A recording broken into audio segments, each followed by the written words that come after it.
สวัสดีทุกท่านค่ะ Good morning ยินดีต้อนรับแขกผู้มีเกียรติทุกท่าน It's great pleasure to welcome participants in this room and online participants. I'm Sudarat from Sal Forest. I will be your MC. And the seminar today is related to the Thailand Taxonomy Phase 2. And also the nature positive finance gaps, reflections, and the way forward.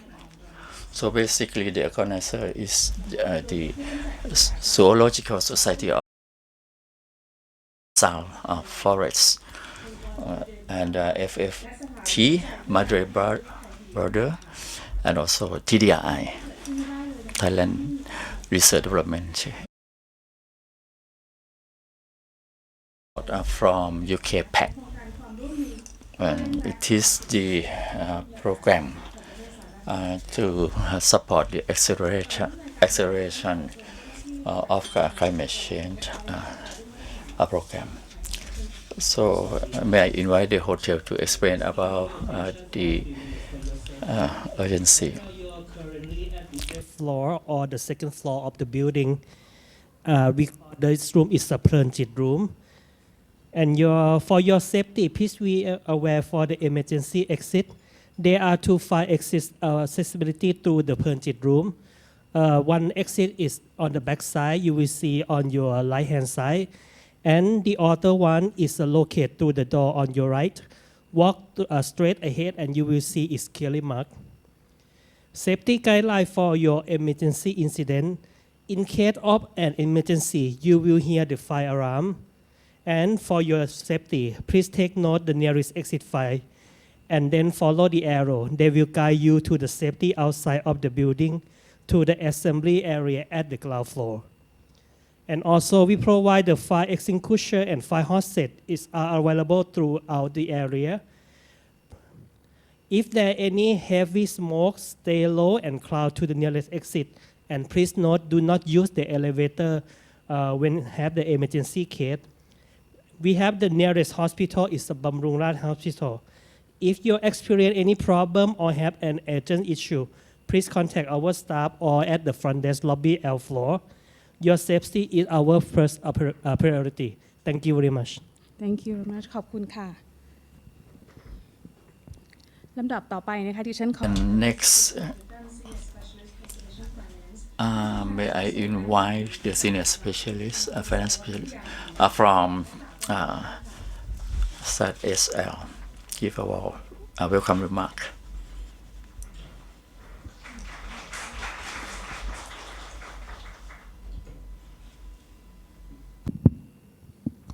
Thank you, Kunsu, for the introduction. I want to start with a thank you to our guests here today for joining us at this workshop on Thailand's taxonomy and nature-positive finance. I also want to express my thanks to the UK government for their support to Thailand under the UK Partnership for Accelerated Climate Transition Programme for making this event possible. The Zoological Society of London was founded almost 200 years ago. Actually, next year is our 200th birthday. We're having a big party at London Zoo. You're all welcome. But since the very beginning, we've had deep ties to the ASEAN region. Many of our society's fellows were amongst the first people to document in English the region's biodiversity and cultural heritage. And our scientists continue to play key roles in the recovery of endangered species throughout Southeast Asia. Here in Thailand, we opened our office 17 years ago, initially to work on human-elephant conflict in Kanchanaburi in partnership with the Department of National Parks. Under the leadership of our country director, Kun Mei, we have expanded our work in Thailand with a strong emphasis on private sector collaborations.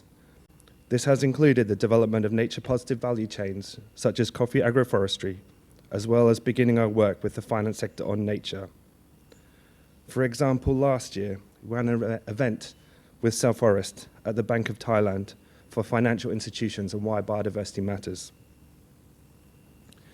This is a topic that we work on globally in collaboration with many of the world's largest financial institutions, including HSBC, Standard Chartered Bank, BNP Paribas, UBS. Our Spot ESG platform provides sustainability ratings for companies working in high deforestation risk sectors of rubber, palm oil, and timber. Its ratings have been used as KPIs in sustainability-linked loans, such as Deutsche Bank's loan to rubber company Halcyon Agri.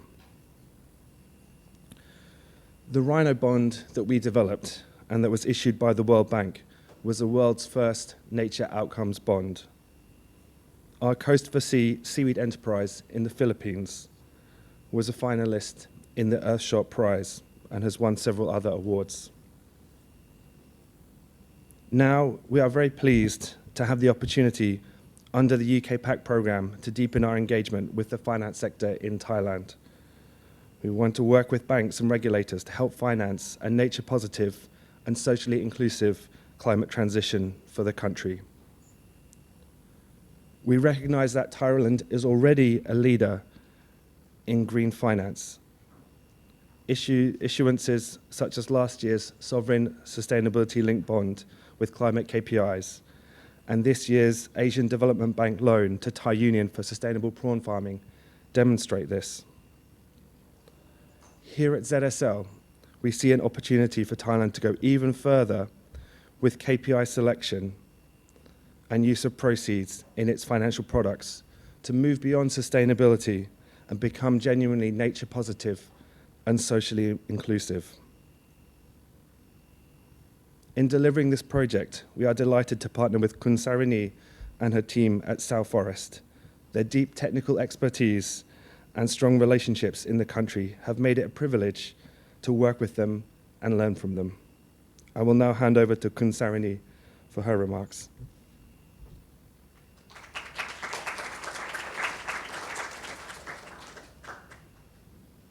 Thank you ค่ะคุณ James for the very kind introduction Sorry I'll speak in Thai then นะคะเพราะว่าผู้ชมส่วนใหญ่เป็นคนไทยนะคะก็ก่อนอื่นก็ขอบคุณ So firstly, I really appreciate that you are all here with us. And many of you are like pre-registered with us, but we're gonna make a record and provide on, and we provide also the Facebook Live and so on. This regard, thank you to UK Embassy and UK PAC that support us during the transition. And the term that we use is nature positive and social inclusion. And we would like to see the positive to both dimensions. So may I introduce our alliance working with the ZSL. At Sal Forest, we focus on two areas, on the human rights promotion and also on the fair financing. And on the finance, we part of the groups establishing the group, the fair finance is our 8th years of existence, and we are part of the fair finance Asia. It is the largest scale of our alliance, and each year at fair finance we gonna conduct the fair finance practices by conducted the survey of the 11 finance corporations. And last year we issued the case studies including like practices, the performance by complying to TCSDs. And I think we're gonna have the new standards, new practices that also closely related to the issue at hand. We're gonna talk today is about the taxonomy. And apart from make the assessment on like 11 finance institutes, we gonna And our alliance will focus on the key areas, for instance, on the commercial banks and their practices. We work with international river organization. In these regions, we focus on Salawin River and Mekong River, and we work by study on the different areas, degraded area related to the development. And we also working closely with Earth, another organization that focusing on the different kind of the pollutions, including the air pollution. And you may be familiar with Earth. And another organization, key one, it is the for consumer foundation, and they are very active in Thailand. So 4 key organizations, foundations are working closely with Sal Forest. And we got a very good support from another key organization. It is the Zoological Society of London, because they are key experts that can providing the technical knowledge on different areas. And we would like to see the real implementation of the Taxonomy 2, Thailand Taxonomy, that can really be applied at large in the finance sector. And thank you very much for your participation. And so I will lead you into the different agenda items during this morning. We got the presentation from Dr. Sharika from TDRI for overview. Thank you. So before the presentation, we are providing the interpretation services. So if you would like to get the headsets, please speak up in front of this room. So you may choose appropriate languages according to your like. And next, it is the presentation on overview of Thailand Taxonomy 2.0 from Dr. Sharika Channantabipat from the Thailand Development Research Institute, TDRI.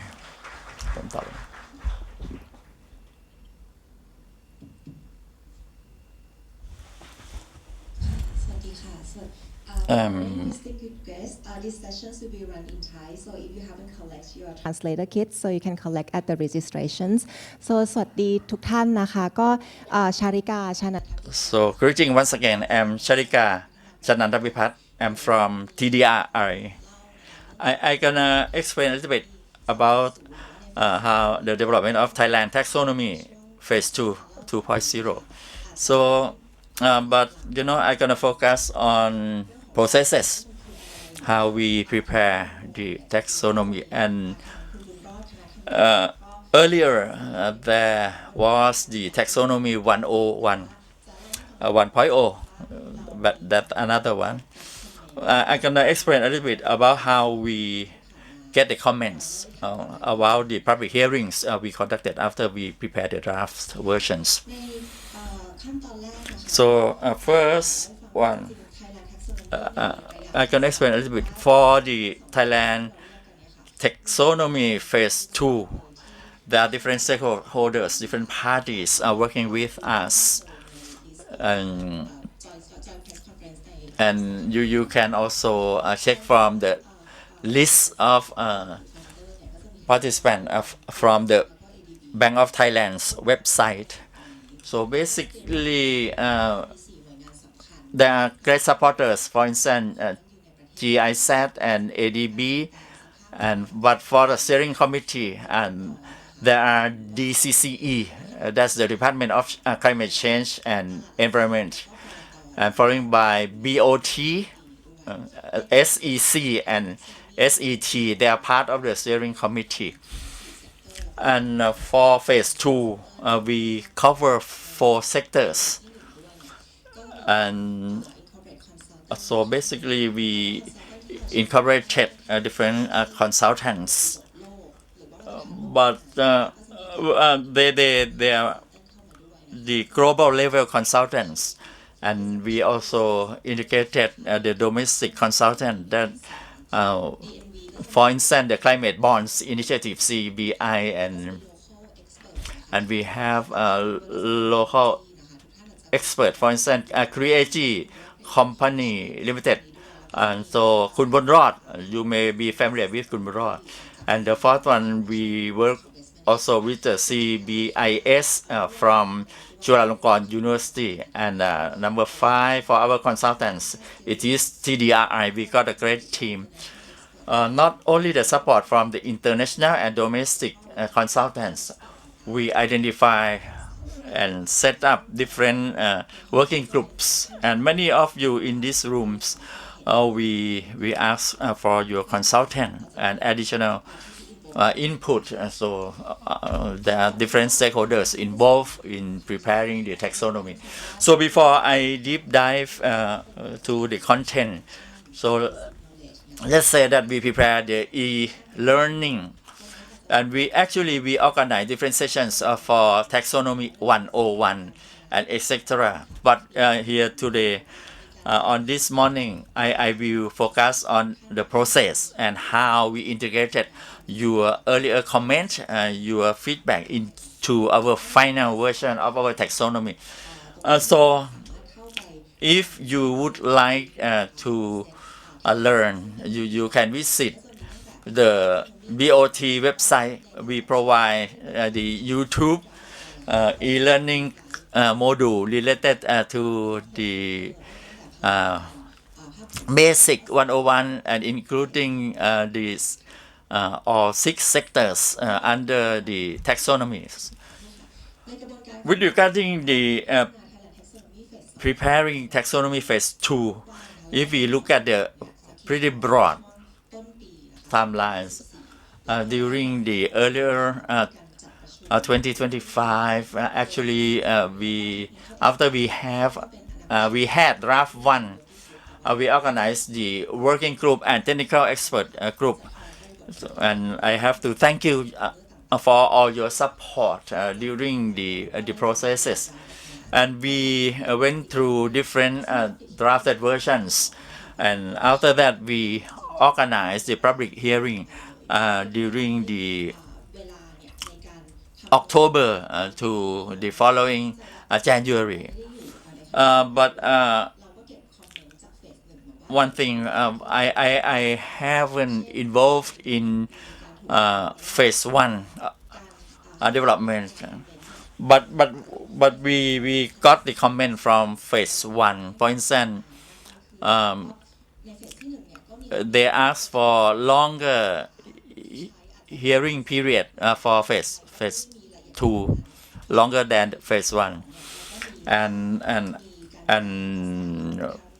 another comment related to the more inclusive, like public hearings processes. So that's why we organize the translation and interpretation services also. And one of the challenges, it is related to the further implementation and how to understand all the criteria and thresholds. So we organize different training sessions and everything. So during the project kick-off, I would like to share with you before we develop by sector taxonomy versions. So during project kick-off at TDRI, on behalf of the Secretariat, we identify different sectors and identify different key informers who we need to visit and interview them. And during July and September to 2024, we organize intensively. We activated the working group meetings and technical expert group meeting, and we get back the input and comments in order to further integrated with the drafted version. and then follow through with the public hearing phase. And we not only put up the drafted version on the website for reviewing, we also organize webinars, different webinars, and you may visit the website, and we prepare the Q&A, different kind of inputs, and we collected like more than 300 comments, and after we compile and we have to work on further deliberation, how we further integrated those comments into our final version. And some of the responses were questions. We provide the answers to those questions, and we tried our best to integrate all the comments. And now following after we integrated and come up with the final version, right now we are working on capacity building. That's the last one. And like I said, we set up different working groups, technical expert groups, comprising of more than 65 organizations, and there were like more than 30 plus meetings, and we consolidated like more than 300 inputs and responses, and I finished off with the processes.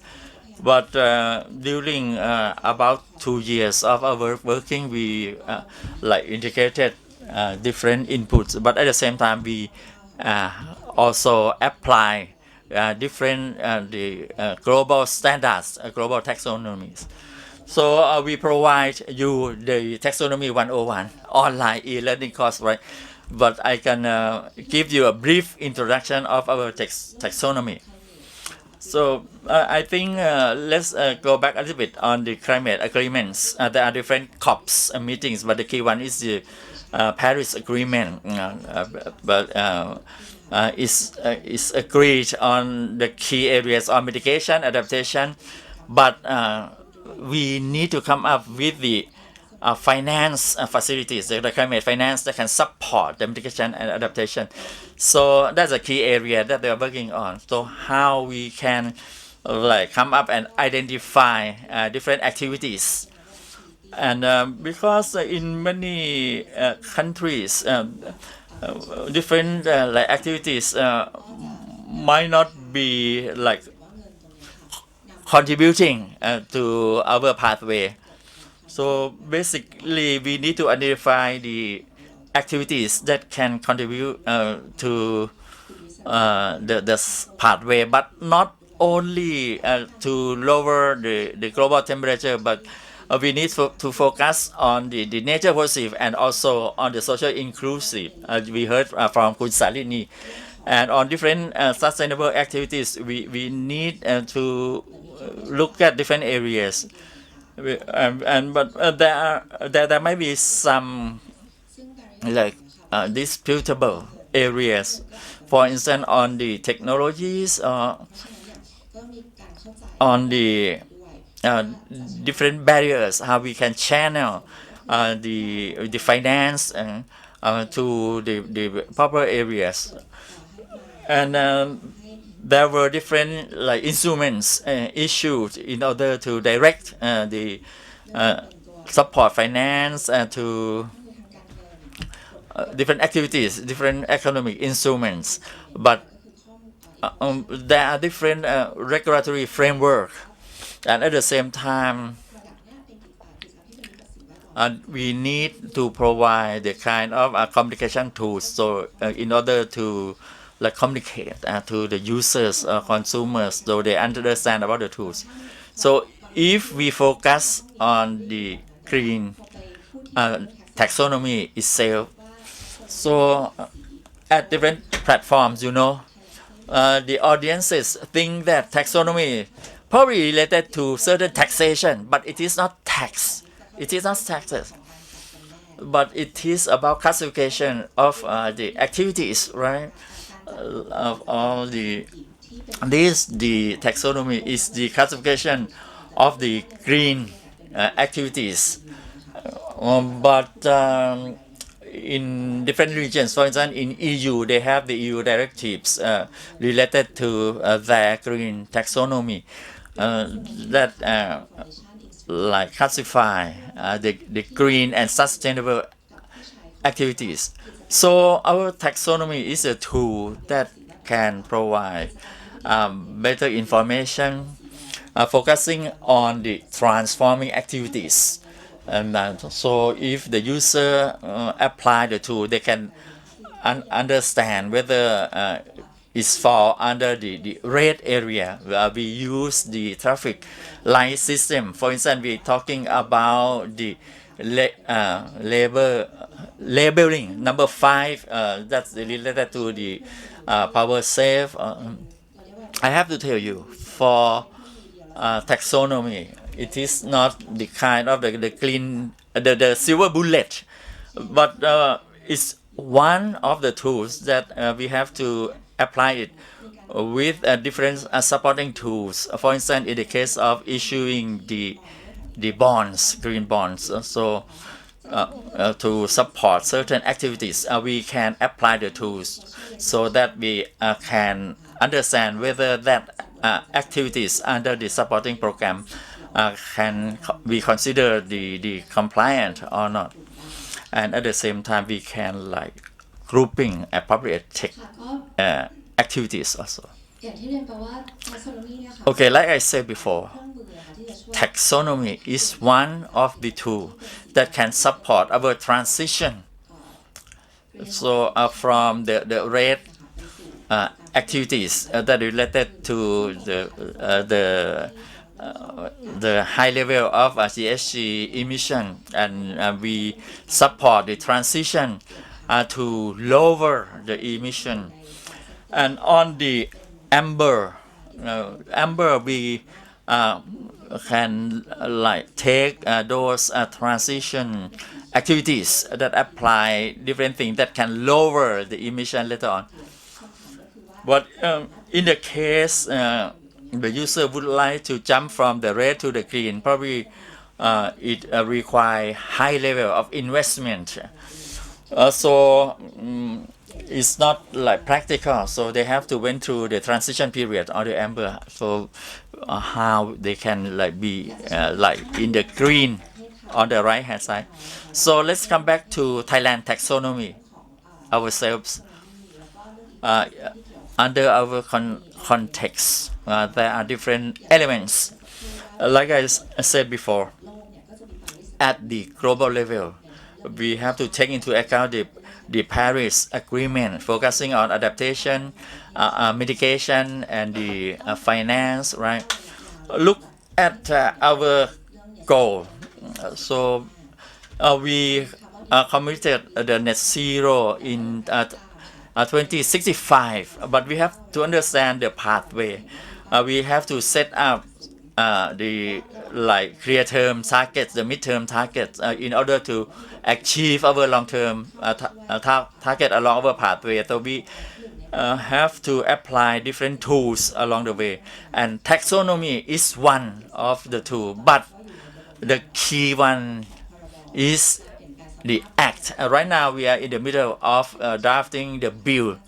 That's a climate change bill, but we expect that it will be enforced pretty soon about the Thailand Climate Change Act. Apart from the regulatory framework, legal framework, and there are different working groups focusing on the finance dimension.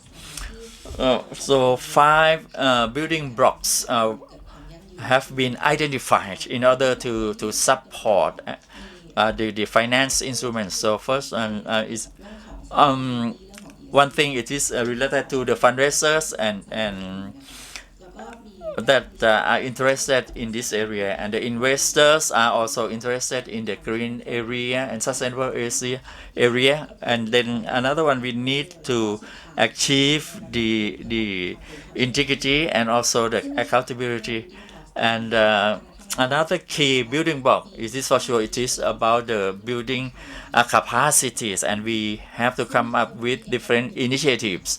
And one of them it is the taxonomy. So we have to develop the practical taxonomy in order to drive everything to happen. Like you heard from Miss Sarinee from Sal Forest.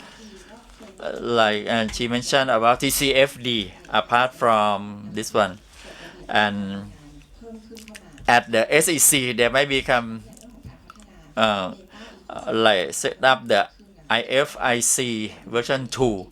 So basically everything have to be in aligned with each other, and we have to direct the finance support to our plant area. So and we have to guide also the business investor to understand and build up the human resources. So apart from 5 building blocks, we think about different principles. Like in 2023 at the Bank of Thailand, we did develop the Thailand Taxonomy Phase 1. And but basically the key principles to develop our taxonomy, we need to focus on first one, the science base.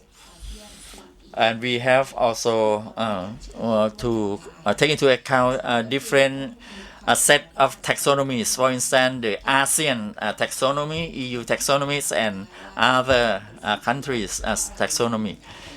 And we have to focus on interoperable with other taxonomy, and it must be clear and transparent, and also it must be very simple and usable. On the 5th principle is related to comprehensive, and we need to consider about multi-purpose utilization of taxonomy.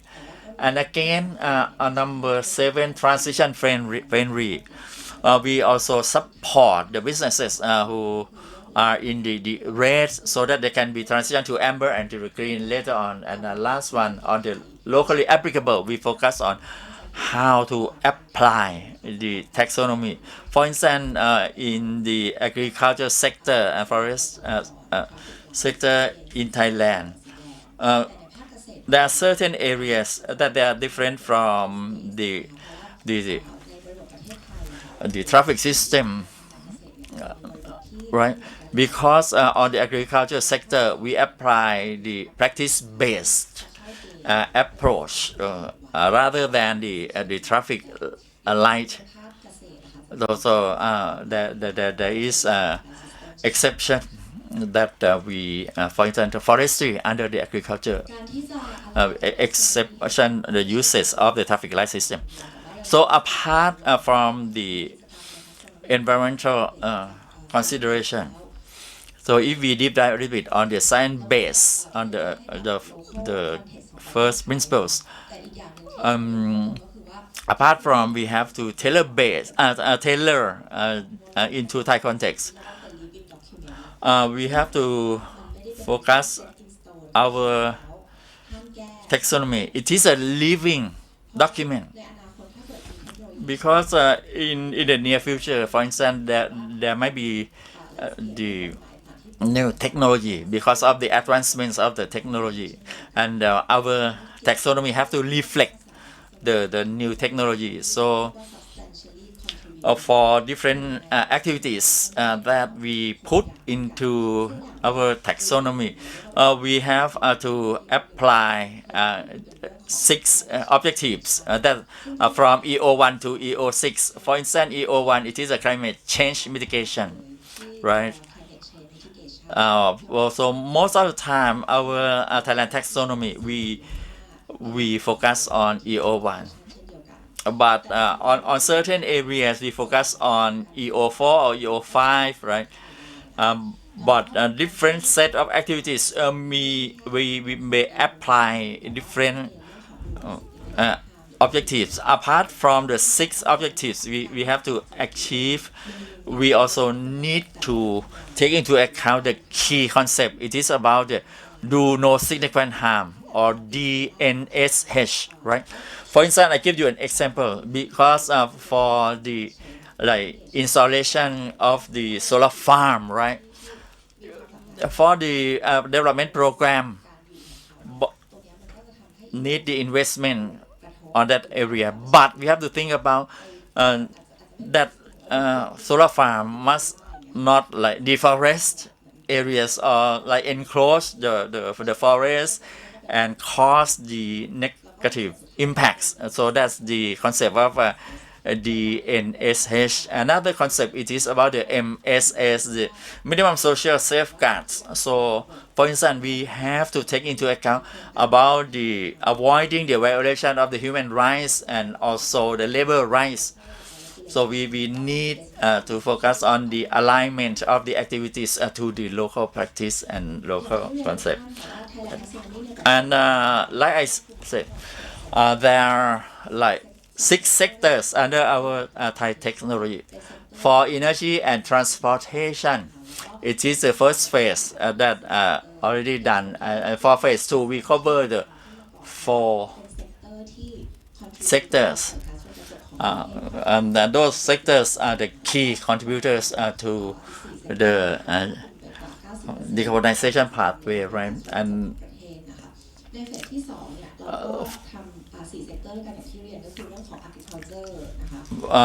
for phase 2, we focus on agriculture, construction and real estate, manufacturing and waste management. So comparing to energy and transportation, our phase 2, there are different kind of challenges, bigger challenges. Because if we are talking about energy, when we are talking about the solar farm, because the solar energy, it is considered a clean technology, but there are certain elements. For instance, applying the same technology in other countries and in Thailand. If we look at the criteria for solar energy, how we can localize applying those technology with our buildings. So in Thailand, what kind of the calculation for its carbon emission? So we have to localize the context appropriately by each sector in Thailand. And then when we consider further on different activities under those contexts, we have to look further on 4 areas to be included. So we have to look at the applicable technology. So we look at the environment materiality, the technological feasibility, and on the third one, that the gray out area, you have to take note on the certain area, for instance, whether it's the domestic plant, domestic materials, and we take into account all elements and also align with other taxonomies, in other countries. It is not that the identified activities cannot be added later on. So in the future, different activities can be amended, can be added or revised. So let's look at the traffic light system. For our criteria, we put different activities under the green, amber or red. For the red one, it is contributed to the decarbonization that can produce the near zero emission or zero emission. But for the amber, it is those is the activities that are considered under the transitional period. But for activities under the red criteria, it is not that those activities like could not get the loan or get the finance, but it is not like contribute to the decarbonization. And next concept, it is related to the sunset date. So when we look at the activities under the amber during the transitional period, right? But if we do not have the sunset date, we set at like 2040, because after 2040 there will only be either red or green activities only, but no transition at the period. So in summary, I will give you on this slide what it is and what it is not. So basically, it is a classifying economic activities, and it's a convenient tool, and it's categorize financial flows and increase transparency. And but I would like to highlight the last one is living document, so it can be changed, amended, revised later on. And on the right hand side, I provide you what it is not.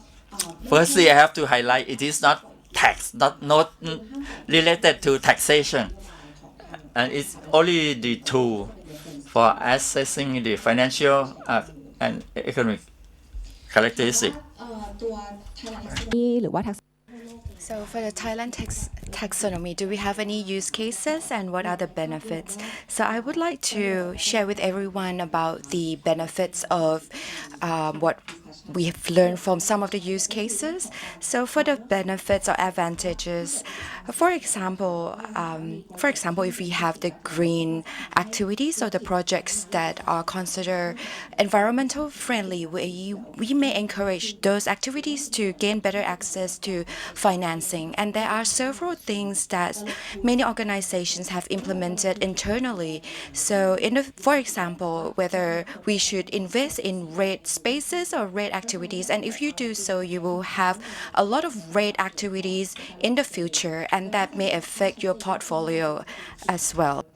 So one thing that I think is very important is, which is something that I'm going to mention later at the end, that a lot of organizations would like to transition to green economies, but a lot of their activities are still located in the red activities, and that affects their revenue. But in terms of the capital expenditure, it's something that they invest for the future.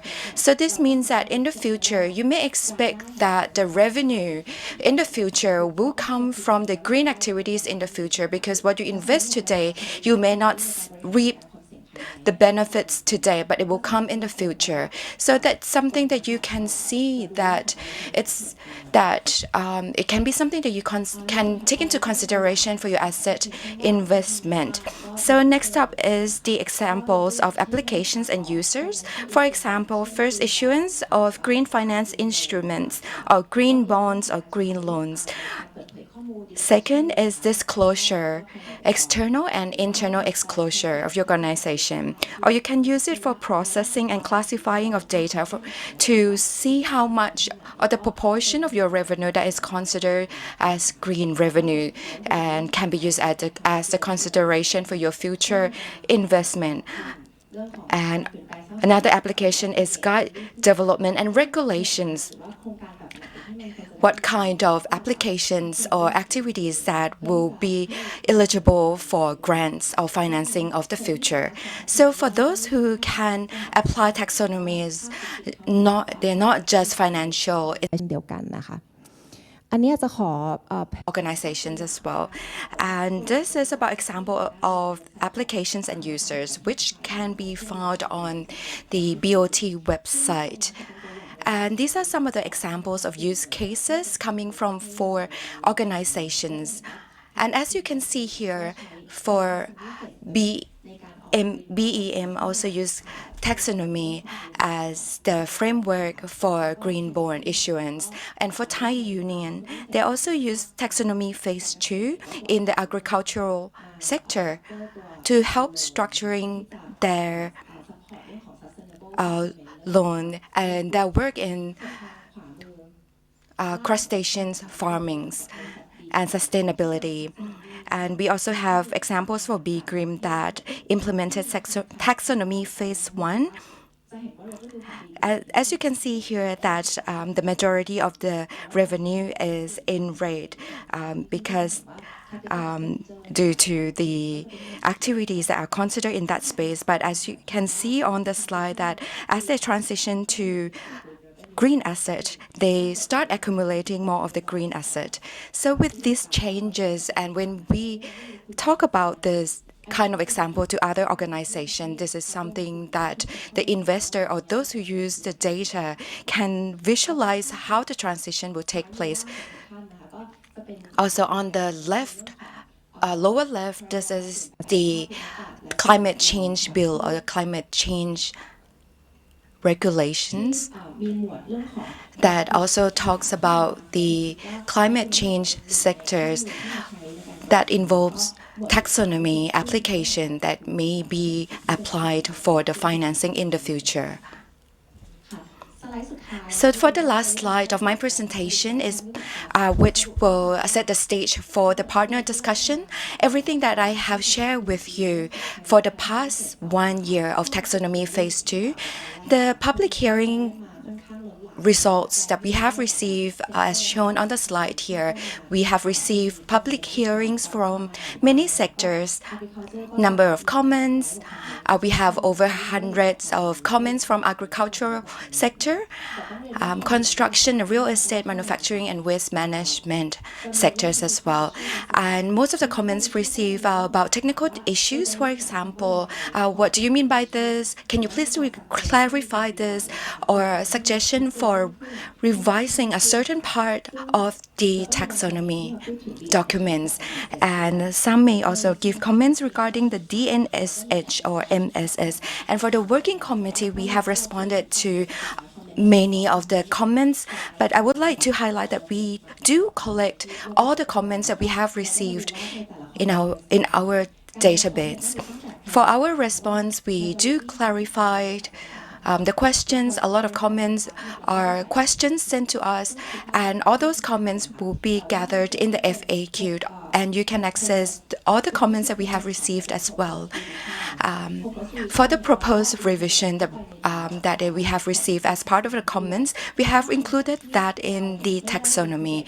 For the comments that we may not have included into the revision of taxonomy, we have put that under the Q&A and give the reasons of why that has not been included into the taxonomy documentation. So I would like to conclude my presentation on this slide before we proceed to the next session. So I would like to thank Dr. Charika.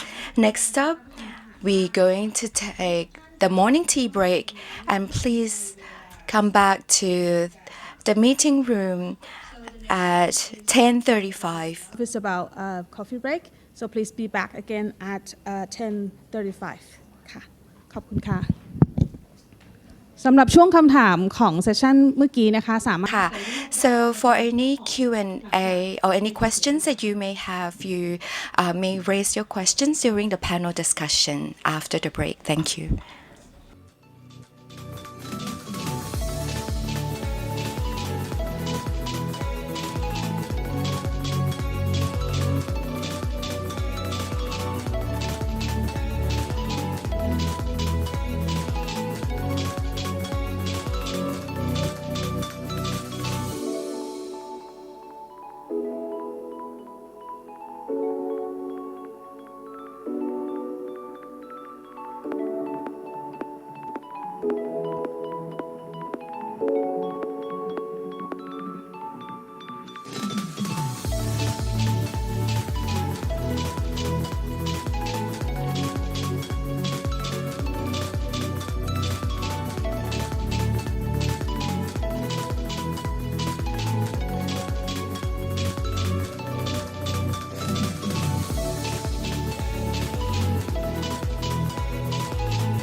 ไปออนไลน์เขาต้อง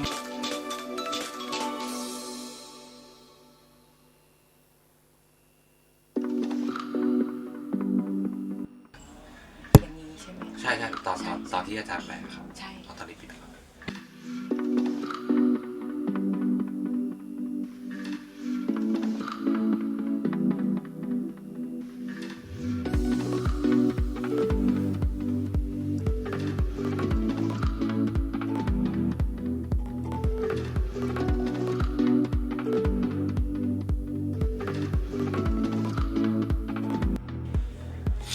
ค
เรียนเชิญค่ะ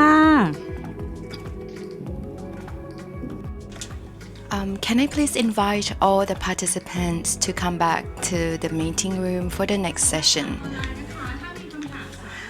And for our participants online, if you have any questions, please leave your questions in the chat box.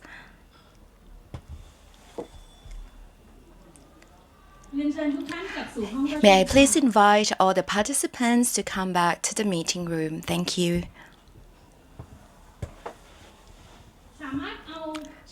Please feel free to bring tea, coffee, or the morning tea breaks to the room.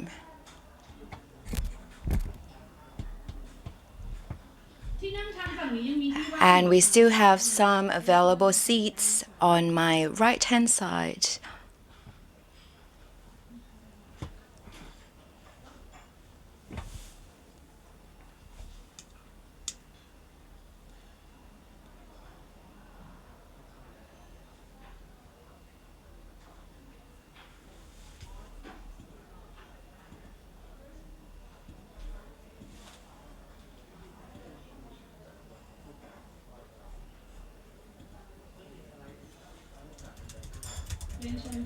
Please welcome.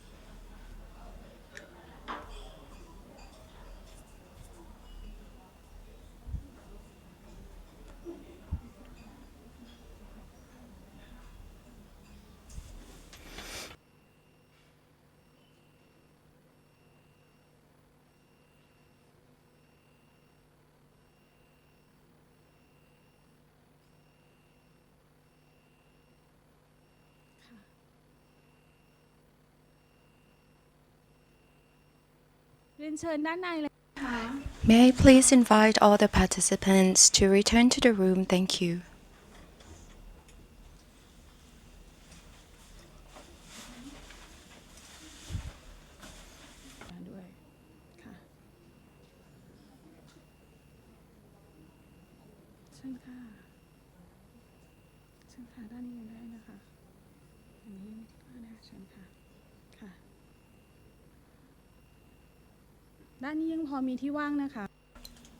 And we have some available seats on my right-hand side.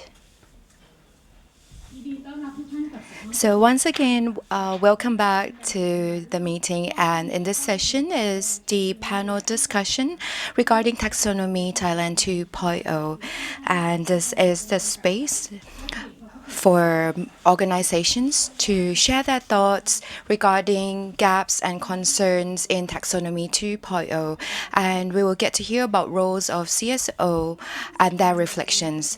And for today, as part of the panel discussion, we have the country director of Zoological Society of London, Thailand, Moewa, and Ms. Sarinee, Head of Research, FFT, Wichayapat, Thailand Director of Madre, Brava, and we have the Plastic Campaign Researcher from EJF, Punyathorn, and also Ms. Charika from TDRI. And the moderator today is Ms. Porn Pika, who is the Project Director of FFT. So good morning, everyone. I would like to thank all the participants for joining us here on site and also online. But first of all, I would like to give you a brief overview of what we're going to do in this panel discussion session before I invite all the speakers on stage. Myself, my name is Pan Pakin. I'm the project coordinator of Fair Finance Thailand. And last year in October, which was the month for public hearing for taxonomy phase 2, all the involving parties have gathered the public hearings, results, comments, and before we launch the final version of Taxonomy 2.0. And we look at the comments that we have responded and comments that we have not responded. So for the session today, this is a very important stage for us to exchange ideas and talks about Taxonomy 2.0 for about any gaps or concerns from the perspective of civil society organization. And that sets the stage of what we're going to discuss today, which is the CSO reflections on gaps and economies in Taxonomy 2.0. And also it's part of our understanding that we do not receive comments only from the stakeholders, but we also, and hence we have invited participants that will talk to us on the stage, that will share with us about their concerns and comments that are not, who are not our main stakeholders. But so today we're going to hear from our main stakeholders and those other parties that are involved. So the first person is our country director of Zoological Society of London, Thailand, Ms. May Boewa. Next up is Ms. Sarinee Achavanuntakul, Head of Research from FFT. Ms. Wichayapat Piromsan, Thailand Director of Madre, Brava. And Ms. Punyathorn Jeungsmarn, Plastic Campaign Researcher from EJF, or Environmental Justice Foundation. And the last person joining us today is Ms. Charika Chanantapipat, Research Fellow from Thailand Development Research Institute, or TDRI. So I would like to thank all of you for joining the panel discussion this morning.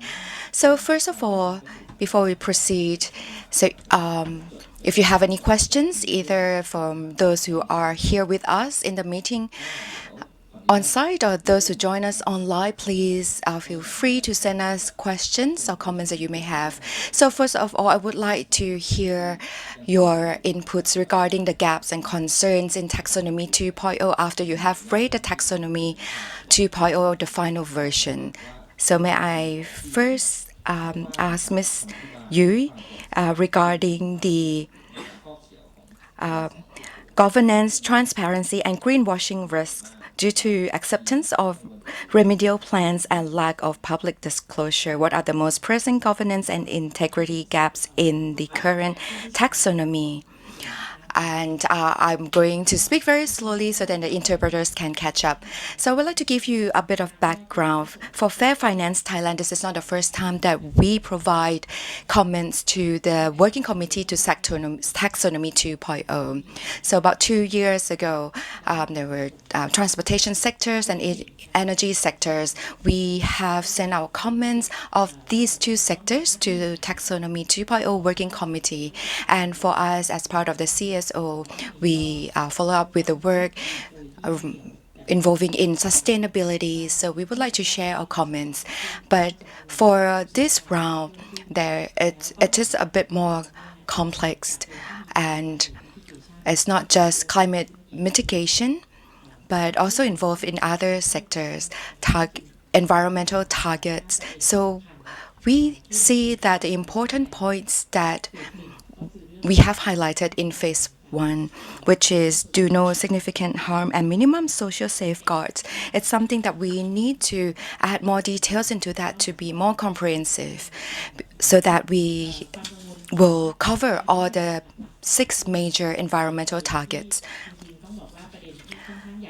And the major topics that we would like to address is something that we already addressed in the first version, that is classification or taxonomy of the activities into various traffic light colors.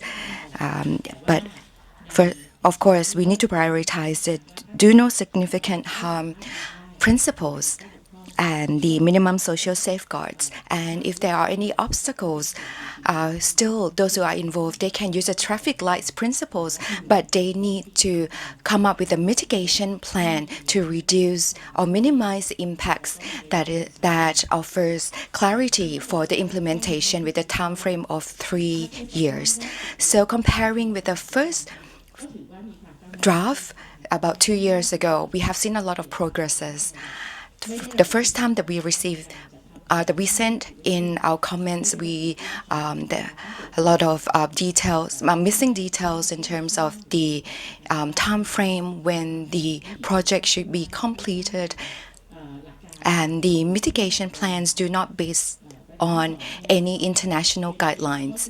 Secondly, it was just the recommendation which talks about how the parties involved should proceed with all the activities involved in the Taxonomy 2.0. And there are a lot of the technical criteria in terms of classification into various traffic light criteria or principles. So what we proposed, in order to close the gaps, we would like to propose two main things. First is we would like to see disclosure from the database that have collected all the plans that connect all the mitigation plans, so then the public can gain access to the plans and the details. So I would like to see the monitoring process. And number two is, which is something that I think is very important for green criteria, not only for taxonomy 2.0, but also green bond principle. We would like to establish an ecosystem for the accessor who have the expertise and understanding or the third-party accessor that can freely provide their comments and feedback. So this is a continuation of the feedback collection plans. So I think if it is possible, we would like to see the process I have just mentioned in order to close the gaps.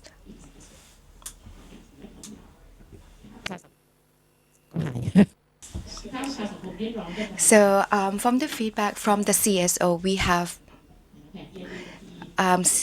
have received a lot of comments regarding obstacles in implementation. We may have the plans, but the parties involved in each project, sometimes they don't follow the plan, but we don't have any penalty imposed on people that are involved. And because a lot of the parties involved, they are the government organizations, so I think we should set high standards. And if it is possible, I would like to make sure that what we do can drive actual changes. And just like what I've said, EIA or other systems that will handle and address the impacts that will take place. So first, I would like to have the central database for public access, and number two is I would like all the involved stakeholders to be part of establishment of the ecosystem that will allow third-party assessment. Another thing that I would like to add is the living document. It's the document that can be changed all the times depending on the changes of technology and the circumstances. So as CSO, I would like to have the process in place which involve all the stakeholders of the working committees. For example, we should have the mechanism similar to public hearings organized every 6 months, inviting the CSO members to provide updates of the situations and provide recommendations along with the remedies. So then I think we should have a clear process of how we're going to go about what we would like to work forward, how we would like to push things forward after the launch of the Taxonomy 2.0. So that's what I would like to share about the governance of the Taxonomy 2.0. So thanks very much, Ms. Yui. So as you mentioned, Taxonomy 2.0 of Thailand is not just climate change, but also involve biodiversity. So I think for a CSO, I'm sure that it is the ZSL that work a lot with the biodiversity in Thailand. So that in terms of the biodiversity, are there any gaps that have not been addressed in the Taxonomy 2.0 that may infer or cause important impacts in the future? ZSL Thailand, and ZSL Thailand has been looking into it's a science-based conservation organization. So the Taxonomy 2.0, we contributed from the angle of the biodiversities and the forests, which by EO6 component hugely on that. So whereby, not to say it's gaps, it's there are several concerns that we also like to bring into is first thing is more on the biodiversity indicators, which then how do we set the biodiversity indicators, especially on the base of the KPIs in terms of the monitoring frameworks and implementing tools or metrics that could then allow the habitat as well as the species protections, as well as the ecologically connectivities and the forest covered. So which then, as we know that taxonomy is a living document, then we can improve on that. And looking forward in the moving forward that directions, it may not require in a very detail for now to include that. However, the basic sets of the biodiversity's monitoring indicators are good to have to measure on the success, as well as for the in integrating on the integrity, as well as in the reducing of the greenwashing component as well, whereby the do no harms context that our colleagues has been mentioned. So that was part of it, whereby we also like to be seen as a biodiversities in a broader, where it's been valued and being able to measure and being budgeted for. Second components where we will also looking at whereby the ecologically connectivities and being safeguarded, especially on the, as many of our conservation colleagues also well aware that most of the as we are looking at the agriculture component, many of the farmers that are linking to the protected area are facing hugely the human wildlife conflict in Thailand itself, and that if we are not integrating sufficiently on the ecological connectivities and safeguardings component, then we will still be a bit far behind. It's also because we all know that we want to move forward to the 2030 targets, 30% of the protections, whereby looking at the key biodiversities areas covers, then that will be where we will be hoping that more the economic directions will moving towards to that those priorities that we've been looking into. So the third components that is more on the less looking into the nature-based solutions component for the agroforestry, as well as and in terms of the restoration, coastal restorations component, whereby as many of us also aware that and we as well implementing the nature-based solutions on the agroforestry front, as the on that context in the Thailand itself require, it shows already very low cost and high effectively, and which then we left out to highlight that in that component, then which also may regards to the less budgeting, which then overlooking in terms of our financing components, which hugely on the agroforestry components that we are also addressing into that. So in addition to that, these are the main three components that ZSL would like to bring in as part of our concern and moving forward. And we will be continue to support on the taxonomy, and we are partnering with the Sal Forest and hoping that we would like to move forward into looking into more detail of discussions as well. So in addition to that, what's our immediate action is in the afternoon section, some of our colleagues, experts from Sustainable Finance team will be looking into a few training component so that we get a broader knowledge in terms of how the biodiversity's KPIs will comes in and how does it being developed in the different levels as well. Yeah, I'll stop here. Thank you. Okay, thank you, May. Is it working? Okay. So next, sorry, I need to speak in Thai. ขอโทษครับ ก็เดี๋ยว So in our next question, I would like to ask Ms. Wichaya to introduce yourself, because I'm sure that we are quite familiar with FFT and ZSL. So I would like you to introduce briefly about your organization, and also for the Taxonomy 2.0. Agriculture sector is part of it, and Mr. Wich is also part of this. You are the expert in this area. I would like you to share about gaps, any concerns in the livestock and the industrial agriculture perspective.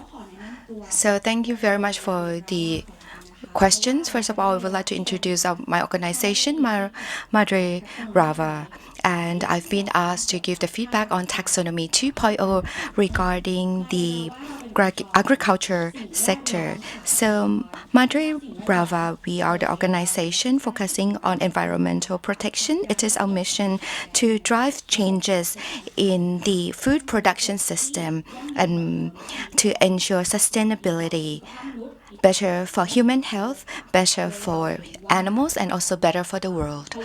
And sustainable food production needs to embrace changes, especially protein-related food production. So in order to answer your questions, I also would like to address the transition in terms of protein-based food production. But first of all, I would like to share that the Taxonomy 2.0 in the food production sector and agricultural sector, it is a very important step because agricultural sector emits a lot of greenhouse gases. And when we talk about carbon dioxide emission, most of the time we think about energy sector, but not the agricultural or the food production sectors. But actually, both sectors, they have great potential in reducing emission significantly. So thanks very much for seeing the importance of these two sectors, and I hope to see greater development in the future. And for today, I would like to present new solution for Thailand context. And I think that it is a solution that will allow a better sustainability for the food production system in Thailand. And of course, this will involve the adaptation to the climate change and sustainability. So should I mention about the DNSH as well? Yes, of course, you can do that as well. So for the protein transition, is something very new, and we'd like to address a little bit about this term. So protein transition means changes of the protein-based food production to be more of plant-based rather than animal-based. So when we talk about protein, the first thing that come up is protein from animals, but actually proteins can come from both plants and animals. So nowadays we have rising population, so we need to produce more food, but with limited space. So if we still rely on animal-based protein, we may not have enough space in order to grow animal feeds. So we have to come back and see how we're going to maximize the spaces that we have, or maybe reduce the space that we use to raise livestock to produce animal-based protein. So for protein transition is basically is about more reliance on plant-based protein. So for the final version of Taxonomy 2.0, I would like to give comments regarding do no significant harm principles relating to livestock. First, about reduction of greenhouse gas emission.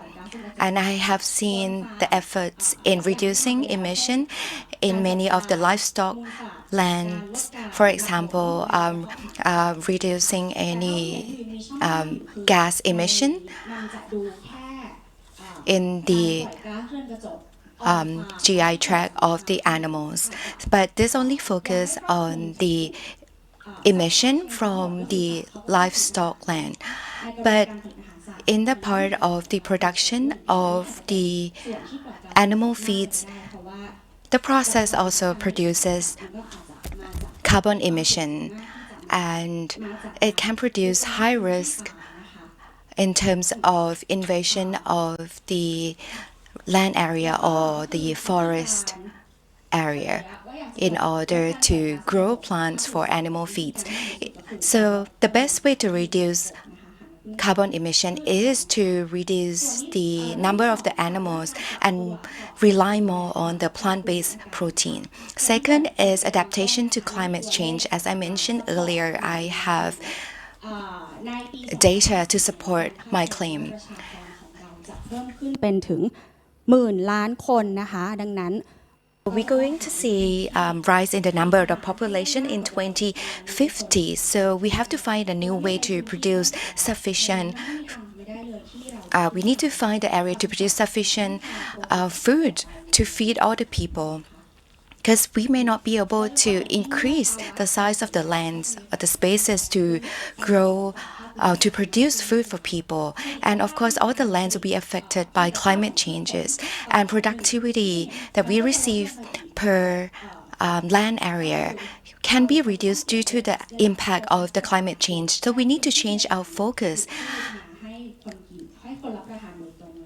So maybe it's best to use those areas to grow plants in order to produce food to feed people in the world.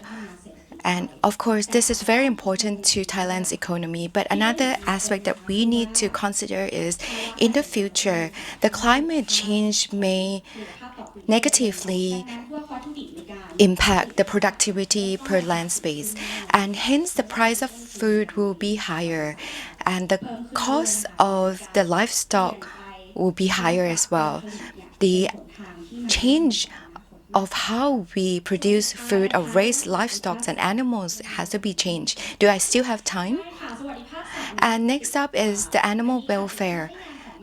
It might not be directly related to what we do, but somehow what we do overlaps with this area. So I would like to share a little bit about the welfare animals, animal welfare. So when we talk about protein transition, so I would like you to think about the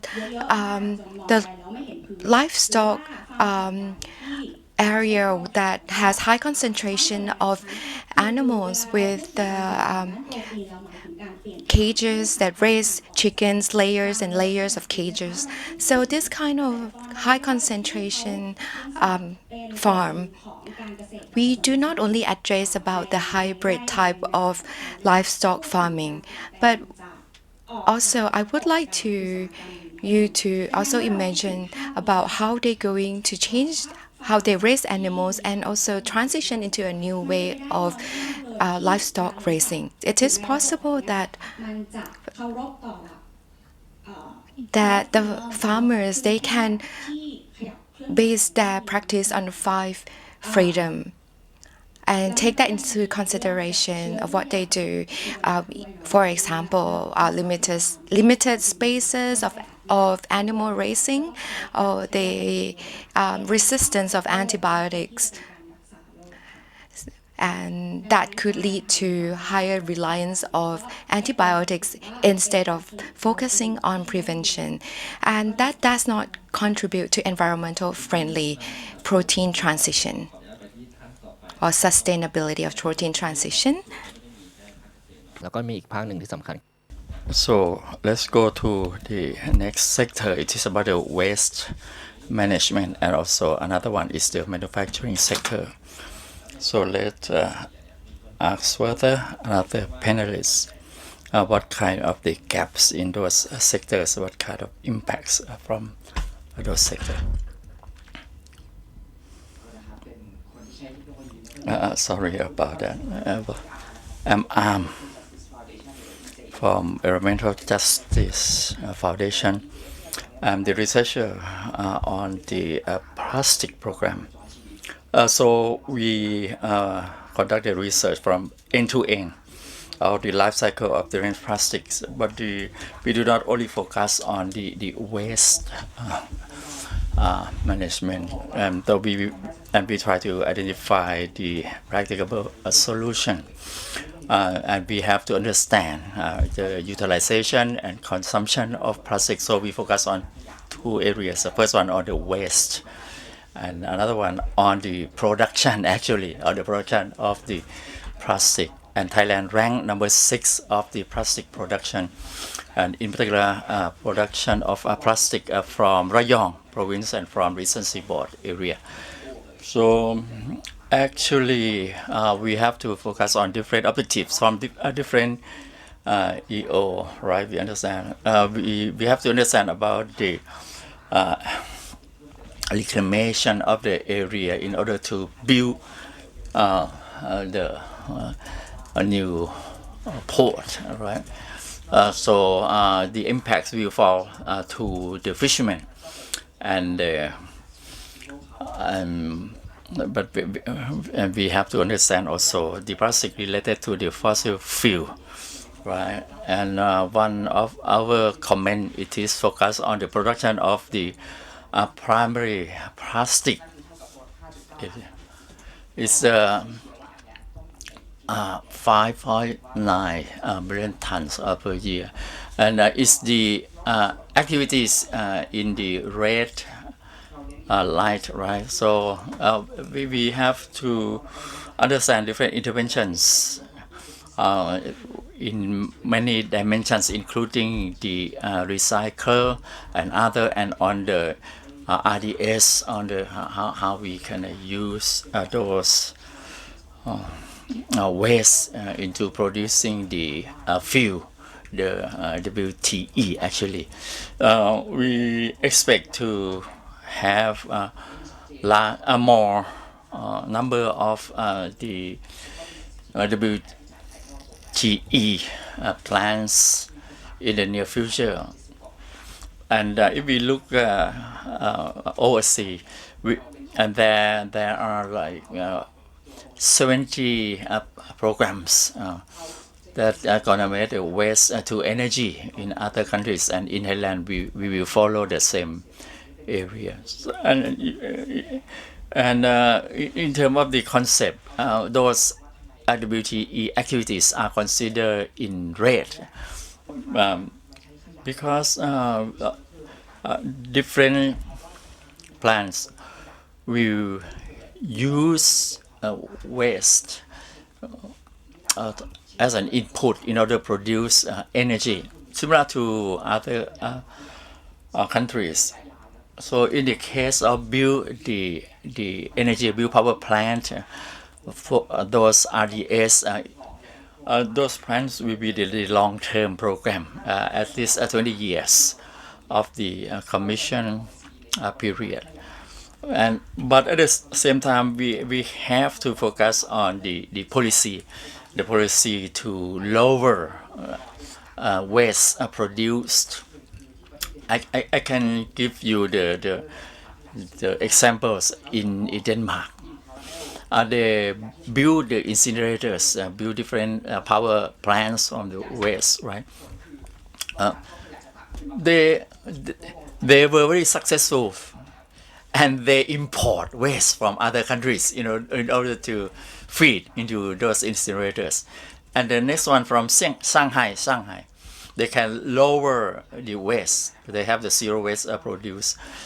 But the impacts was that they have like uncommissioned incinerators because no waste fed into those plants. So we may face certain challenges, certain dilemmas from the policy to promote the WTE. And actually, our researchers, we went to Prakasa district in Samut Prakan. Is the landfill area, is the mountainous area of the west, but given that they built few incinerators, but what happened? There is no impacts on lower the waste generation. But in Thailand, incinerators send an impacts to have a large volume of waste. So for taxonomy, it's really is a commendable activities, and on top of it, we focus on coming with the new regulations, regulatory framework. Give you an example for the existing rules regulations. Right now, there must be the code of conduct or code of practices, but for those code of conduct or code of practices, given that it came from the public hearing or anything, but the enforcement or sanctions are not stringent. Unlike the EIA, we should have the EIA, but there are certain amendments to the EIA, and the CSO came together and filed the complaint to the administrative court in order to reinstitute the EIA, because in Thailand EIA was repealed. So we need also to focus on monitoring system following up, and so there must be different kind of censoring instruments in order to like keep track of the emissions or anything, because we have to understand the kind of the chemical intensity produced from the incinerators and other, and we have to establish the ERPR, and different incinerators have to disclose annually the kind of chemicals produced from those waste treatment plant. And right now, if you look at the global level, there are the international instruments, for instance, the plastic treaty under negotiation, and other international instruments that are working on, and we have to comply with also. Thank you very much. Okay, let I add certain point here. If you would like to check the formal collective comments from our alliance, so please visit our website Fair Finance Thailand and download our comment. So you can check the earlier comment during the taxonomy phase 1 and the current comment from phase 2, and we put up into the metric what kind of our proposed comments that were integrated into the final version of the taxonomy, and what kind of the gaps are still open. Yeah. And I want to add from Kun Am, when we are talking about the incinerators, those waste power plant, WTE, in the case we put those activities in green. Actually, at that time, we sent our input as part of the feedback related to the power sector. And in the past, they like repeal certain the zoning area that control the incinerators. So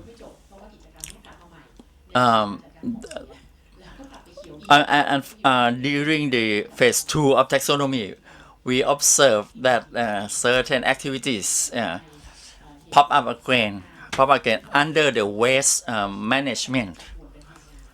So we are quite curious how come the same activities under the power sector, they are clean, but how come it's amber for waste management?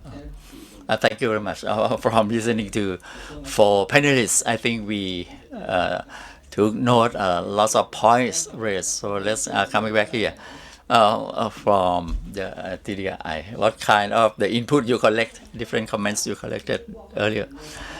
For us, we are not afraid of your input, but I'm afraid that we only have a limited time available. We would like to have the Q&A time available. So from Kun Sarinee, you mentioned about the centralized public database that will be like beneficial for monitoring and following up, and I think it is great. It will be beneficial for the banks and for the public at large to monitor the advancement. And again, you mentioned also about the accessor. I think we need to set up the kind of supporting environment and also the capacity building to support that area. But again, for taxonomy, even phase 1 and phase 2, and we would like them to be living document, and we have to set up the mechanism of, for instance, when we look at the scope of living document, how we can monitor and who gonna collect the input and propose the changes, and how we gonna move forward in order to achieve the living documents for both. And next one from Kun Mo, discussion about the biodiversity. You mentioned about the certain risk and on the inclusion. Basically, we have to focus on the first objective of the EO1 with the supporting of other EO. And also we need to go further on EO6 on biodiversity. And we need to set up additional work groups also. And you may ask whether 6 sectors are enough, and whether we can compare with ASEAN taxonomy. I think in the future we have to take into to consider them, and I think we may extend, because there are other sectors contributed to our climate goals. And coming back a little bit to agriculture sector, what you mentioned about alternative protein, and I can tell you that it's a heated discussion during the development process, whether we put relevant activities, for instance, either we promote the alternative protein or the animal protein, but we have to understand the overall picture. So in terms of production of alternative protein, whether the activities will fall under the manufacturing sector or the agriculture sector. So we start from that discussion. And when we talk about the plant-based protein, whether it's the protein from, we consider is the same as animal meat, or it's just a plant. It may came from algae or from other plants. And so right now, it's not in agreement which areas. And another sector, for instance, the fast fashion. So the relevant activities, should it be under which sector? It's the same line of thought, like we are discussing about alternative protein. And again, when we are talking about feedstock, the feedstock for animal, for cattle, and it's on radar that we keep discussion at the TSC.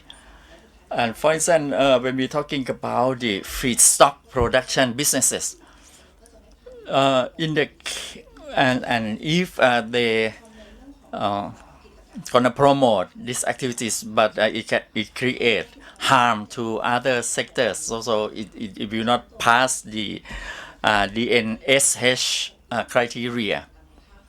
And certain activities we have to look at it closely, and we take note your comment, and we will let you know later.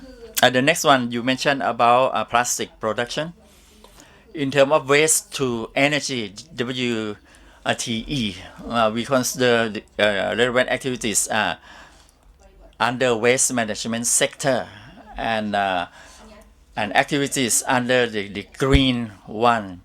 And actually we compare with other countries' taxonomies, and some other countries, they do not identify WTE under energy or waste management. But in Thailand, in a case we identify under the national plan, we have to promote those activities by taking into account the do no significant harms principles and create no further impacts. Next one, when we are talking about the regulations and what kind of the new regulatory framework, I think right now we have different platforms discussing about taxonomy, and we have to look at it further at different levels and at different working groups, and we have and the change must be reflected in relevant sectors, subsectors. But when we talk about that, probably is over the scope of development, the taxonomy itself, but we take note. And again, from the spirit of governance, I will take that area also. Thank you very much. I think we still have some time for the second round. I would like to hear the recommendations, how to improve further the taxonomy phase 2. Kun Arm, in reverse order, please. So I think this is something that we should do in terms of doing things better. So in order to expand on this, we have the living documents. So I think we should take into consideration regarding the legal landscape for plastic. So in the past, we may have, we probably just started seeing problems of plastic usage, but after the law has been enforced, that will help reduce the plastic production, and it's in the process of the issuance of the plastic packaging bill, and so I believe that in the next 2 to 3 years, all these legal frameworks will come together and define how things will happen in the industry. So I think it's very important for us to have the close monitoring of all the legal frameworks that will be soon implemented. So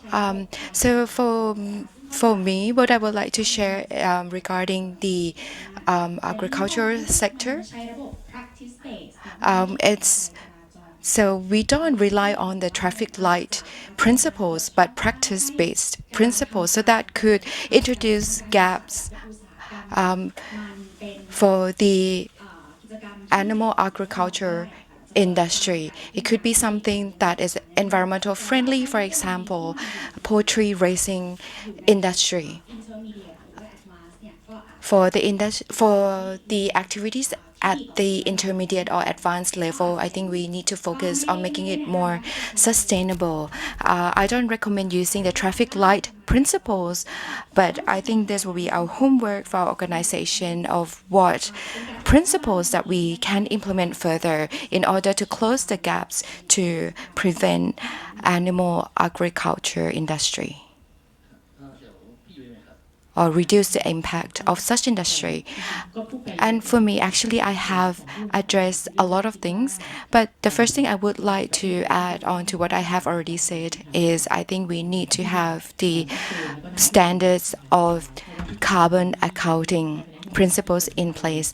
So for for our organization, FFT, we, as I mentioned, we have initiated many use cases of 6 financial institutions. And very important is the carbon emission in the portfolio. It's something that a lot of customers, a lot of financial institutes, they do not have confidence whether the numbers reported by their clients are accurate. So I think we need to rely on the climate change bill that will help provide greater clarities in terms of carbon emission accounting, so that the information or the data we receive for Taxonomy 2.0 will be more reliable. Second part is the social safeguard. So the very first comments of Taxonomy 2.0 Thailand 2 years ago, the financial safeguard, the social safeguard did not address the human rights principles, which is very important for the business sectors in order to address and prevent any human rights violations. So I think we need to rely on all these principles. It has not been implemented back then and was not included in the Taxonomy 1.0, Taxonomy, the previous version. But in the Taxonomy 2.0, for this version, I think we need to make it clearer for the business sector. We have a lot of the other organizations, for example, the Institute for Human Rights Protection. So now in the phase 2, I think they need to have a clearer and major role in driving the implementation. So when we talk about the ecosystem, so it's not just ecosystem of the assessor or evaluator, but also the it's not just the expert in this area, but it may involve CSO and other party as well that are working on site, and they have the on-site information or data and can provide important information for the ecosystem that we would like to establish. We have a lot of organizations working on human rights, and they may not have the expertise in the technical sides of all the principles, but I think for those working in MSS, I think those who have the talents, I think they should be part of this in order to elevate and uplift what we do for Taxonomy 2.0. So we have about 2 to 3 minutes for you. From our ZSL side, we have basically bring in concerning to the biodiversity is 2 areas. One is more on the how can we bring and supports into toolkits, and also making sure bringing our do no harm contacts as well as GESI, gender inclusions and social safeguarding component into that, whereby having biodiversities in the mind of the decision makers, whereby as well as the thinking alongside on the sector specific guidance are to be given as well. So in that context, if we look at it, most of many of the organizations or the financial sectors are unfamiliar with the biodiversity monitoring context itself, whereby we could, like an organization, conservation organization like us, can then fill in the gap by helping and supporting on those tools and supporting in terms of setting the right KPIs for them and ESG integration, so on and so forth. And second component that we are also working with is with our partner Sal Forest. Coming year, we'll be looking into 2 outcomes, nature positive bonds for Thailand, which are suitabilities, whereby I have identified the gaps in terms of the the green side as well as from the blue side. And there will also be a chance for us to give a learning curve for us on how the credibilities will come in place, how the risk has been spread, and also making sure the investor, how does the investor comes into Thailand. So on that component, taxonomy alone is not being able to move and shift. That's where Thailand will need more investables and creditable models, and investable in the projects level or the landscape levels should be coming in. So moving forward, ZSL and partners are also around that will be working on that. And from that, I would also like to welcome, if anybody would like to work with us, please come forward to us, and looking forward to work closely with you all. Thank you. โอเคครับดร.โบครับ Do you have any comments regarding the Taxonomy 2.0 as you are part of the working committees? So, or you can provide response from all the comments I've received on the stage. So for me, I'm not the person who helped with writing the taxonomy. I'm the secretary. That's just a joke. But I would like to give the overview, as a lot of you have reflected the sectors that are involved in. So now it is undeniable that for Taxonomy 2.0 to be transparent and usable, but again, we are still facing with the complexity of the details. For example, raising awareness, so it's something that we need to continue working on that. And for the second point, could say that is about the connection to the policy of the government.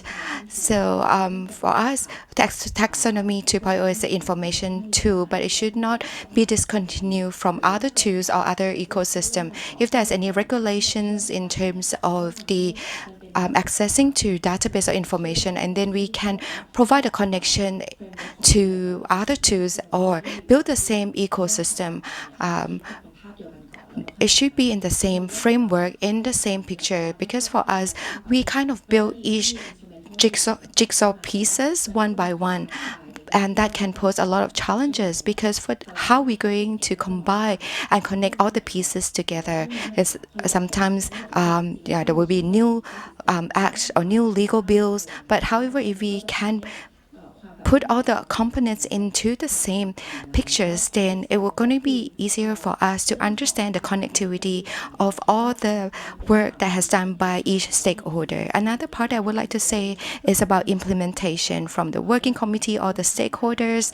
And we receive comments regarding the monitoring. We have the planning, we have our bond issuance, but how are we going to monitor the results? I think it's something very important for all of us to answer.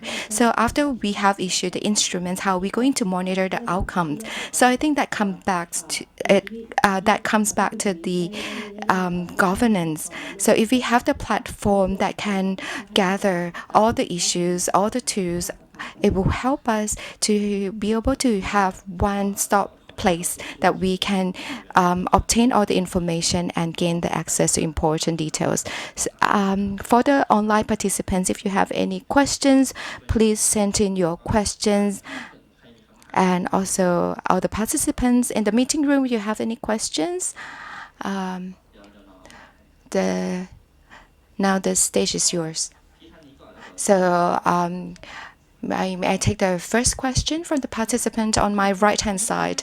So thanks very much. I'm from EJF. My name is Priksa.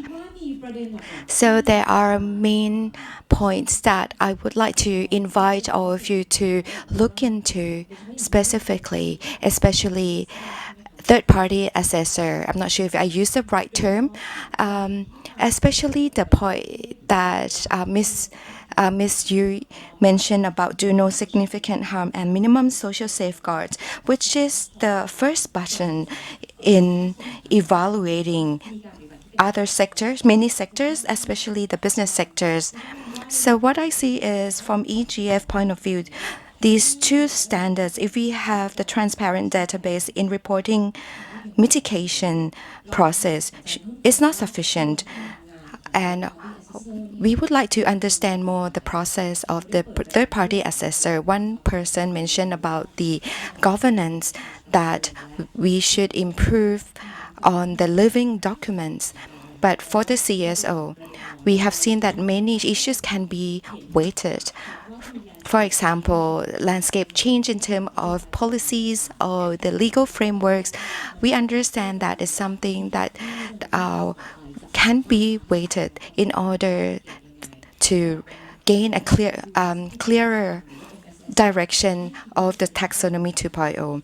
But for the do no significant harm and minimum social safeguards is not something that can be weighted because the impact to the social, impact to health, to life, harm to life, once it happens, once we have the mitigation plan without any obligations, without any commitments, and will not affect the accountability of those who cause the damage or the harm, the period of recovering or provide the remedy or remedy to those who get impacted, I think is something that has to be more clear, and I think would like to leave for further discussion. So actually do no significant harm or minimum social safeguards is something that we are still discussing how we're going to make it more comprehensive, but at the same time we need to make sure that taxonomy 2.0 is usable.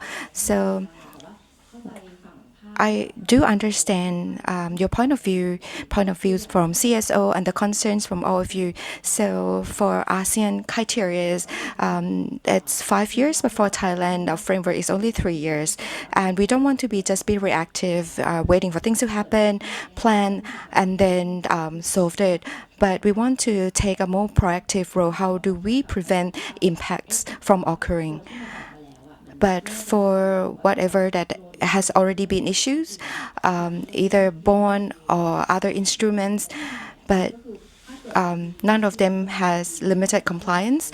So for the 3-year frameworks, if we don't have any plan, so usually when we have plan, it is labeled as limited compliance. Limited compliance is one of the signaling tools that once you issue the bonds that is green color, but it is just a limited compliance. Many organizations may see that they may not want to issue green bonds, but they do listen to the ideas and take consideration into how to make things more comprehensive. But the framework at present is 3 years.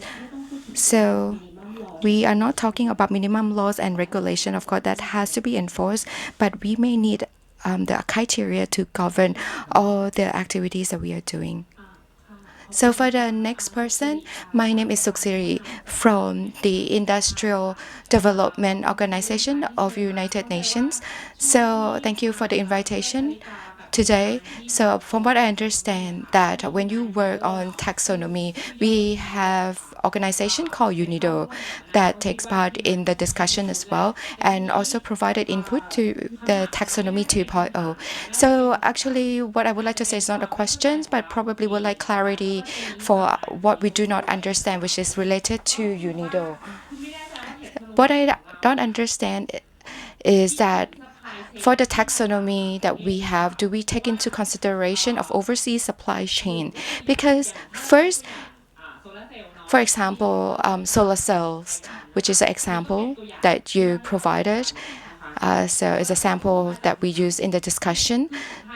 So in solar cells in Thailand, we don't have a mine that produce minerals used in solar cells, but we imported those minerals or maybe components that we use to assemble solar cells. So I don't know whether you cover all the supply chains in the taxonomy, because this may involve human rights elements or the construction of mines that may cause environmental impacts. For example, environmental impacts of mine that happens in Indonesia. So I'm not sure whether you have already thought about it. I do understand that taxonomy 2.0 should be a platform for everyone, but if we're going to use that for gas, greenhouse gas accounting, CBAM and ETF is not calculated with ICPC, but will also consider value chain. because this is the production-based system way of thinking, and our organization is the gatekeeper. So if we think about it as value chain, CBAM considers as a value chain from the upstream. For example, an airline, if we only think about IPPC, it will be iCloud. But for CBAM, like Asia, owned by Malaysia, so the emission will be included in the company in Malaysia. So if we use CBAM or Taxonomy 2.0 as a platform, which is a very good platform, so that the policymaker can come and get more details. Or for example, for CBAM, that we may need to expand out into other sectors. Do we need to consider the upstream as well? What I understand now is that we have several sectors, but the solar cell is considered hazardous waste. So when we think about the supply chain, is it going to be an energy transition? And yet, if yes, then we need to take into consideration the upstream. So I just would like to leave this as something for us to dig deeper and discuss further in the future. So another thing that I would like to mention is about solar cells. Just like what Dr. Chanika just said, we're now working on climate resilience as well. So when you talk about the Hill tribe people, especially at the up north of Thailand, in the past earthquake at the Majan fault, the Hill tribe people, they can use cell phone because they have the solar cell for charging the cell phone. So back then, when I went up north and get to speak to the Hill tribe people, everyone would like to have the solar cells so that they can charge their cell phone, not to reduce carbon emission. So when we are talking about Thailand taxonomy by sector, and for example, energy sector and other sector, so different sectors are applying the traffic light system, except the agriculture, right? We use a practice based, and when we are talking about mining sector, extraction sector for mining, like, and for mining sector, like it's raised by UNIDO, and it will be related on standards on those sectors. And when we are talking about the value chain for classification of different activities, we haven't go that far to the upstream or to the supply chain. But for those waste produced from different sectors, those will be considered and taken by the waste management sector. But when we are looking at our program, it is not that you focus on one paper, one taxonomy, and when you like install the solar rooftop, and so you also check different areas, not only the energy sector. Let I touch upon the value chain. And actually, a couple of years ago, we also mentioned about UNGP. We have to apply the guidance of UN guiding principle on human rights also, because it's a cross-cutting sectors, and we are working on that areas for so long. And we would like to see that the guiding principles be applied in different sectors, and I think for CSO we will have the role to advocate this further, and I think we We got some question on online question.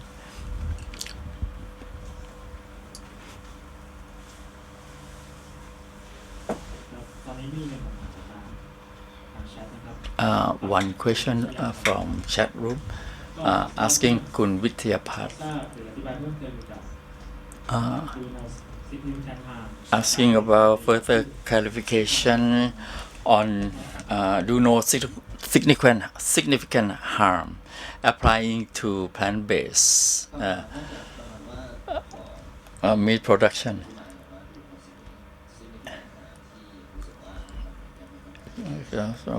So please clarify a little bit how to apply the concept of the NSH in cattle production sector. ขอเป็นภาษาอังกฤษละกันคุณไม่ได้แสดง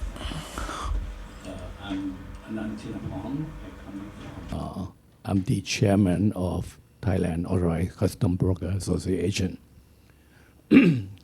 One of the things that we did not mention here is about transportation. And you know that transportation plays a major role in free the carbon into the system. Okay?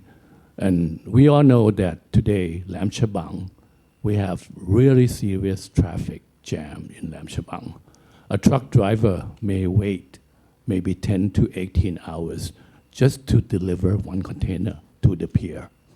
Okay, so as a member of the logistics industry in Thailand, we would like our government to pay more attention to build the transportation ecosystem so that we can free more oxygen and get rid of all the carbon factors in the environment. The most important thing is that we like to have the standard gauge railway so that you can transport about 340-foot containers in one trip from port of Lam Chabang to the rail station in Nong Khai to connect with One Belt, One Road. Not the 1 meter gauge as we have today, because 1 meter gauge can only move 30 containers a trip. The second one is we like to link the west port to the east port. The east port today is Lam Chabang. You know how many containers are there to be delivered to the port in Lam Chabang? 20 containers, 20,000, I'm sorry. Okay, a driver would wait 8 to 18 hours a day just to deliver one container. So if we can connect the railway port to the seaport, right, and then we can connect the eastern port in Lam Chabang to the western port in Andaman Sea, we would be able to connect the Atlantic to the Pacific, okay? And we could promote Thailand economy in an even faster growth that you cannot imagine, all right? What we have here today, we stuck everywhere. You have containers going from Port Lam Chabang, you cannot go to the south, you cannot go to the east, you cannot connect to the rail system, connect to One Belt, One Road, okay? The other way we like to see is that we want to make all the seaport in Thailand, let it be the seaport in Chao Phraya River or the seaport in the Gulf of Thailand, so that they can be the feeder port to Lam Chabang, okay? If you can do that, the taxonomy will be having better chance to reduce whatever you like to reduce, right? And you can promote ecosystem to Thailand. Thank you so much. โอเคเดี๋ยวให้คุณวิชตอบก่อนนะครับแล้วเดี๋ยวดร.โบน่าจะสามารถรีเฟล็กคำถามสุดท้ายได้เนาะ สำหรับดู no significant For DNSH, do no significant harm in cattle production. So we have to identify the whole supply chain, like in cattle related practices. Their practices should not cause harm by deforestation in order to get the grazing field, for instance. And I think each and every activities in cattle production have to take into account the mitigation. When we are talking about the transportation, I think we discuss only a few points, but because it's the one sector during the taxonomy phase 1, not focus on phase 2.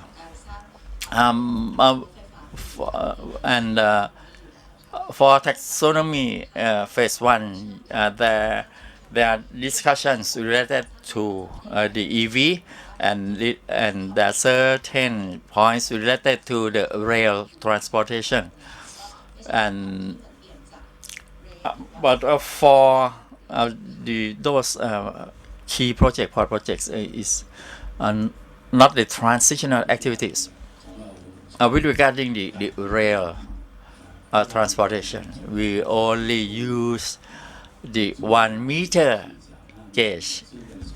What the standard gauge is 1 meter, 1.435.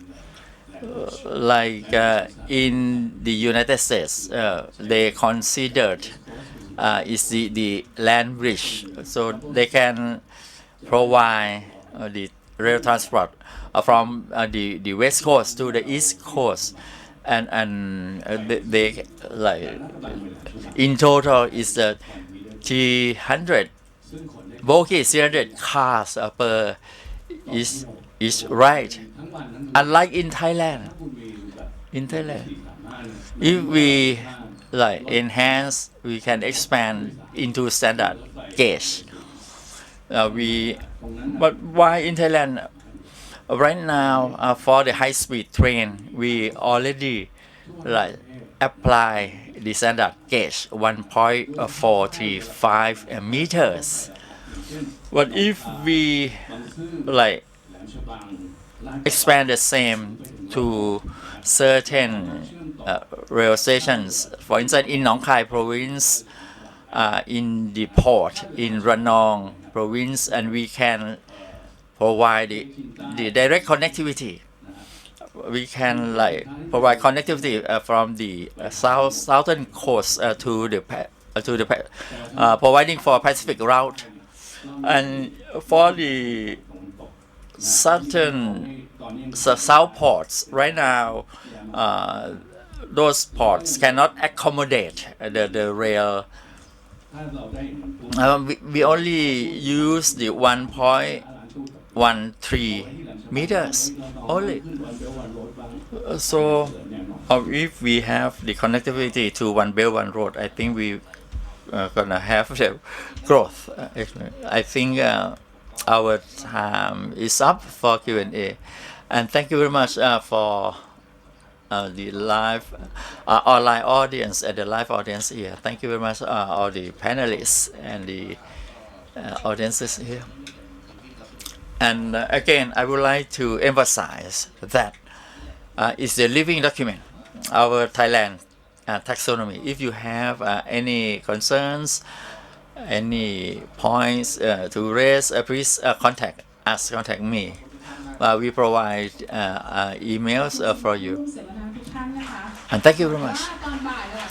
And in the afternoon session, I think we may have further discussions. So may I invite also Kun James for photo session on stage.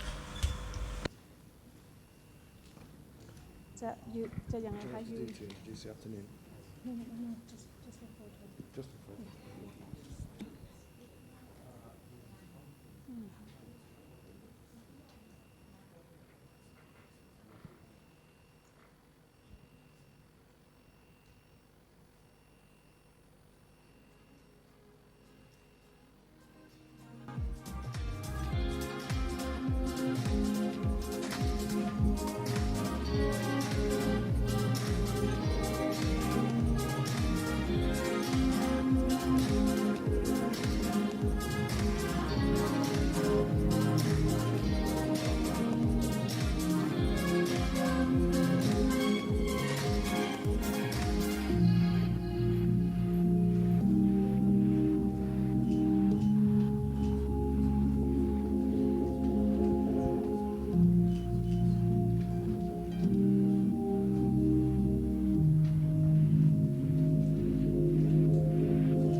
ขอบคุณทุกท่านค่ะสำหรับต่อไปจะเป็นการรับประทานกลางวันนะคะ So next we're going to take a lunch break. Please collect your lunch coupons at the front, and we're going to have lunch at Blue Spites. We'll take the lift up to Blue Spites. Someone will be at the lift to direct you. So please don't forget to collect your lunch coupon. And for those who use the translation headsets, please return your headsets at the registration table. You may collect your headsets again after you come back from your lunch break. And for those who can scan the QR code on the screen, this is the feedback form. If you are happy to complete the form, to fill out the form before lunch, please feel free to do so. But if you prefer to fill out the form later, we will arrange an email to be sent to you.